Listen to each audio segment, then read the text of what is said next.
আজকে আপনাদের জন্য নিয়ে এসেছি আমি যেভাবে মোমো বানাই সেই রেসিপি। তো প্রথমেই আমি কিছু পেঁয়াজ কুচি, আদা কুচি, রসুন কুচি, কাঁচামরিচ কুচি এবং গাজর কুচি ও বাঁধাকপি কুচি করে নিয়েছি এবং এখানে 100 গ্রামের মতো চিকেন কিমা করে নিয়েছি। এখন একটা প্যানে আমি অল্প একটু তেল দিয়ে দিলাম। এবার এই তেলে আমি প্রথমে রসুন এবং তারপরে আদা দিব এবং এটা কিছুক্ষণ আমি ভাজবো। ভাজতে ভাজতে যখন এটা দিয়ে সুন্দর একটা ঘ্রাণ বের হয়ে আসবে এবং হালকা লালচে হয়ে যাবে, তখন এখানে আমি দিব হচ্ছে পেঁয়াজ কুচি। পেঁয়াজগুলো আমি একবারে লাল লাল করে ভাজবো না, পেঁয়াজগুলোই আমি জাস্ট একটু নরম করে নিব আর কি। তো নরম হয়ে গেলে আমি সেই চিকেন কিমার ওপর এই পুরা রসুন, আদা এবং পেঁয়াজের যেই ভাজাটা সেটা আমি দিয়ে দিলাম এবং বাকি যেই কাঁচামরিচ কুচি, বাঁধাকপি কুচি, গাজর কুচি সবগুলোই আমি এখন একে একে দিয়ে দিব।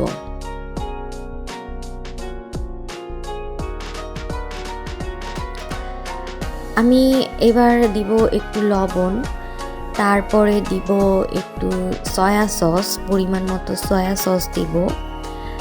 তারপরে দিব হচ্ছে হালকা একটু গোলমরিচ গুঁড়া। গোলমরিচ গুঁড়াটা একটু বেশি দিলেও সমস্যা নেই, ঝালটা একটু বেশি হয় আর কি, ফ্লেভারটাও ভালো হয়।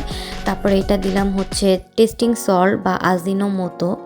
এবার আমি সবগুলা জিনিস একসাথে ভালো করে একটা মিক্স করে মাখিয়ে নিব এবং মাখিয়ে 30 মিনিট ঢেকে রাখবো। 30 মিনিট পর এই যে আমি মোমো শিট আগেই বানিয়ে রেখেছিলাম, তো সেটা আমি ফ্রিজ থেকে বের করে তারপরে হচ্ছে মোমোগুলো শেপ দিয়ে নিব আর কি। এই শিটটা হচ্ছে আমি ময়দা এবং কর্নফ্লাওয়ার এবং একটু লবণ আর একটু সয়াবিন তেল দিয়ে বানিয়েছিলাম, হালকা একটু কুসুম গরম পানি দিয়ে। ফ্রোজেন ছিল বলে আমার শিটটা আর একটু নরম হয়ে গেছিল, কারণ এটায় আবার পানি ছেড়েছে।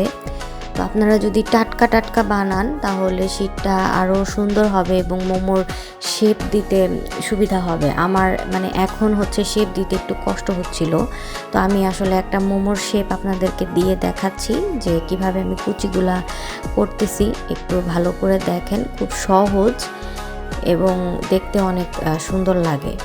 যদি এই শিটটা আমি আজকেই বানাতাম তাহলে এটার শেপটা আরও সুন্দর হতো।